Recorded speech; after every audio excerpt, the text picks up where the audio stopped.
आदिवासी हितैषी सरकार कहने वाले आज आदिवासियों के साथ आपके चंपाई सोरेन की बात करेंगे, क्योंकि जो लगातार जयराम महतो के ऊपर और उनकी पूरी फौज के ऊपर टीका टिप्पणी करवाते हैं अपने चेले चमचों से। मैं उन लोगों को कहना चाहूंगा, झारखंड में जब इतना बड़ा आंदोलन छिड़ा है तो ये अपराध नहीं है, ये हक बात है, ये अधिकार पर बात हम लोगों ने किया है, हमारे लिए गुनाह की कोई बात नहीं है। और टाइगर जयराम महतो का सेना यदि उसके विरोध में अपने आवाज को बुलंद करने के लिए हुक्मरानों के खिलाफ में और ये दमनकारी कंपनियों के खिलाफ में यदि चरमबंद आंदोलन की तैयारी करते हैं अपनी आवाज, और आज झारखंड नवनिर्माण की बात यदि हम लोग करते हैं तो जहां जयराम महतो के बलिदान की बारी आएगी, सीना खोलकर उसका भाई रिजवान अंसारी खड़ा रहेगा शहादत देने के लिए। ये हमारा परिचय, ये झारखंड की तस्वीर है। हमने कहा था कि हम वो मुल्क से संबंध रखते हैं जिसे सोने की चिड़िया कही जाती है, और हम उस प्रदेश के निवास करने वाले झारखंडी हैं जो पूरे विश्व के मानचित्र में इस मानचित्र झारखंड के मानचित्र का विशेष स्थान है। सिकंदर के शमशीर में वो ताकत नहीं था, सिकंदर के फौज में वो फौलाद नहीं था कि भारत के एक भी कंकड़ के माथे पर विराजमान हो पाए। अरे उतना तो छोड़िए, पूरी दुनिया की दौलत में वो ताकत नहीं था कि भारत से एक निकला हुआ हीरा, एक निकला हुआ पत्थर जिसे हम कोहिनूर कहते हैं, पूरी दुनिया में कोई ऐसी दौलत की ताकत नहीं थी कि उस पत्थर को खरीद सके, उस पत्थर को खरीद सके। तभी अल्लामा इकबाल ने कहा था कि यूनानो मिस्र रोमा सब मिट गए जहां से, यूनानो मिस्र रोमा सब मिट गए जहां से, कुछ बात है कि हस्ती मिटती नहीं हमारी, सदियों रहा है दुश्मन दौरे जहां हमारा, सारे जहां से अच्छा हिंदुस्ता हमारा, सारे जहां से अच्छा हिंदुस्ता हमारा।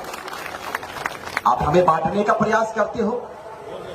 मैं जानना चाहता हूं अपने झारखंड वासियों से, लोकतंत्र के चौथे स्तंभ के माध्यम से इस बात को जानना चाहते हैं और उन हुक्मरानों से भी जानना चाहते हैं जो लगातार जयराम महतो के ऊपर और उनकी पूरी फौज के ऊपर टीका टिप्पणी करवाते हैं अपने चेले चमचों से।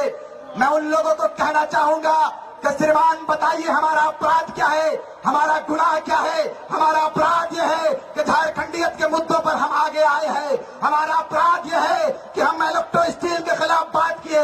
हमारा अपराध यह है कि हम टाटा कंपनी के खिलाफ में, उनके दमनकारी नीतियों के खिलाफ में बिगुल फूंकने का हमने काम किया है। उनके खिलाफ हम लोगों ने धरना देने का काम किया है। अपने मजदूर भाइयों के खिलाफ, अपने मजदूर भाइयों के उनके हक पर, उनके हुकूक पर, उनके अधिकार पर हमारे जयराम महतो और उनकी सेना ने बात किया है। यही अपराध है, यही अपराध है, यही अपराध है। तो मुझे बताइए कौन कौन इस अपराध को करने के लिए आगे आएंगे, बताइए मुझे आप।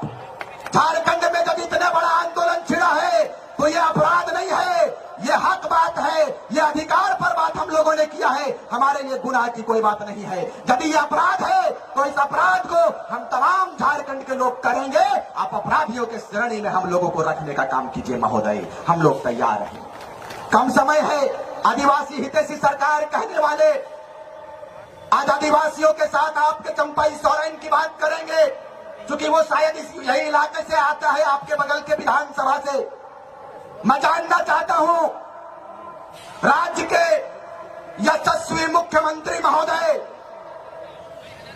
कि आप कहते हैं कि हम आदिवासी हितैषी सरकार है, मुस्लिम हितैषी सरकार है, मुस्लिमों की सुरक्षा पर बात करते हैं, आदिवासियों की सुरक्षा पर बात करते हैं, लेकिन यही कंपनियों की जब हम लोग बात करें और कंपनियों में यदि हमारी जमीन चली जाती है और टाइगर जयराम महतो का सेना यदि उसके विरोध में अपने आवाज को बुलंद करने के लिए हुक्मरानों के खिलाफ में और ये दमनकारी कंपनियों के खिलाफ में यदि चरमबंद आंदोलन की तैयारी करते हैं, अपनी आवाज को यदि बुलंद करने का एक कदम आगे बढ़ने का प्रयास करते हैं, तो अफसोस के साथ इस बात को कहते हैं कि हमारे माडी जैसे नौजवान को जेल की सलाखों के पीछे डाल दिया जाता है। यही तस्वीर है आपकी, यही तस्वीर है आपकी।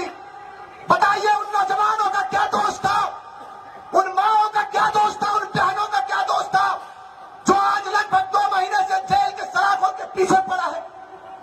आपका दिल नहीं होता है मान्यवर कि ये आपके बच्चे हैं, ये ये आपकी बेटियां हैं, ये आपकी माएं हैं।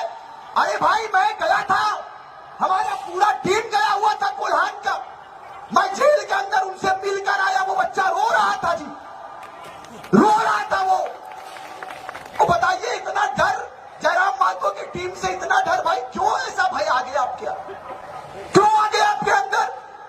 इसलिए कि आपको लूट लूट कर आदत था मान्यवर, आपको लूट लूट कर आदत था, लूट कर खाने की आदत पड़ी हुई थी। टाइगर जयराम महतो का सेना जैसे ही आगे आया, कंपनियों के अफसरों की बोलती बंद हो गई। यही जेबी कैसेस का परिचय।